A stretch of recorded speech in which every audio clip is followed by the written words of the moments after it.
Animal की release के बाद से ही उसकी आलोचना शुरू हो गई है। फिल्म के ऑफिशियल सोशल मीडिया अकाउंट से ऐसे रिव्यूज को कोट करके उन पर तंज कस रहे हैं, फिर चाहे वो स्वानंद किरकिरे की बात हो या सुचायता त्यागी का रिव्यू। सुचायता ने एनिमल को बकवास फिल्म कहा था। फिल्म के अकाउंट ने उनके रिव्यू को कोट कर एनिमल का कलेक्शन चिपका दिया था। इस रिएक्शन की कड़ी आलोचना भी हुई थी। लोग लिखने लगे थे कि मेकर्स फिल्म की आलोचना सह नहीं सकते, बेवजह अकड़ दिखा रहे। कबीर सिंह के बाद से ही वांगा की फिल्मों को ऐसे पेश किया जाता है जैसे उनकी क्रिटिक्स से कोई जंग चल रही हो। हाल ही में उन्होंने एक इंटरव्यू में बात की, वहां क्रिटिक्स की भी भर की आलोचना की। उन्होंने कहा कि यहाँ के क्रिटिक्स को फिल्म रिव्यू करने की समझ नहीं है। एनिमल के कुछ सीन्स को लेकर वांगा का आरोप था कि उन्होंने बस ऑडियंस या क्रिटिक्स को उकसाने के लिए वो सीन डाले हैं। इंटरव्यू में जब उनसे पूछा गया कि आपको बुरा लगता है जब फिल्म मेकर की मंशा पर सवाल उठाए जाते हैं, तो संदीप का कहना था, संख्या बढ़ चुकी है। कबीर सिंह के वक्त 20 लोग थे, अब 50 हो गए, कल 100 हो जाएंगे। फर्क नहीं पड़ता क्योंकि लाखों लोगों को मेरा काम अच्छा लगता है। मुझे कभी नहीं लगता कि मैंने इन 20-50 लोगों को परेशान करने के लिए मैं कुछ कभी ऐसा करूंगा। रणबीर कपूर फिल्म के एंड में जो करते हैं, क्रिटिक्स को लगता है कि वो उन लोगों पर कमेंट कर रहे हैं, लेकिन मेरा ऐसा कोई भी इरादा नहीं था।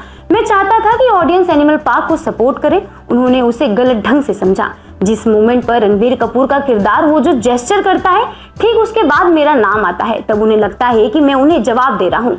मैं ये नहीं करता। संदीप ने अपने कई इंटरव्यूज में कह चुके हैं कि क्रिटिक्स को फिल्म के संदर्भ में चीजें देखनी चाहिए। जब उनसे इस स्टेटमेंट के बारे में पूछा गया तो उनका कहना था कि ये उनकी यानी क्रिटिक्स की क्षमता से बाहर है। मैंने उन्हें दूसरी फिल्मों के रिव्यूज करते भी देखा है।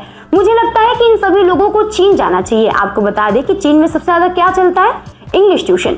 क्रिटिक्स की इंग्लिश अच्छी है तो उन्हें वहां जाकर इंग्लिश सिखानी चाहिए। हर बार उनका रिव्यू देखकर आपको इंग्लिश का एक नया शब्द सीखने को मिलेगा। कबीर सिंह ने भी उन्होंने चुनिंदा चीजों पर बात की कि कैसे कबीर ने प्रीति को थप्पड़ मारा, लेकिन ये किसी ने नहीं कहा कि प्रीति ने भी कबीर को थप्पड़ मारा। एनिमल के लिए ये लोग कहते हैं कि हीरो ने लड़की को जूता चूमने को कहा।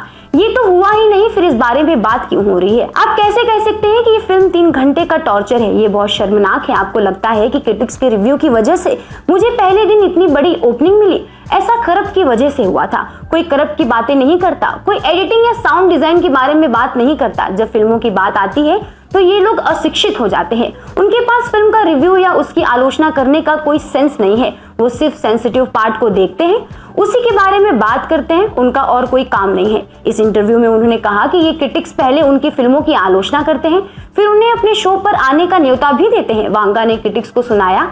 इस बात को एक पक्ष सोशल मीडिया पर सेलिब्रेट भी कर रही है, तो मुझे इन सब चीजों से बिल्कुल भी फर्क नहीं पड़ता। बहरहाल आपका इस पूरी खबर पर क्या कहना है, कमेंट सेक्शन में अपनी राय हमें जरूर दें।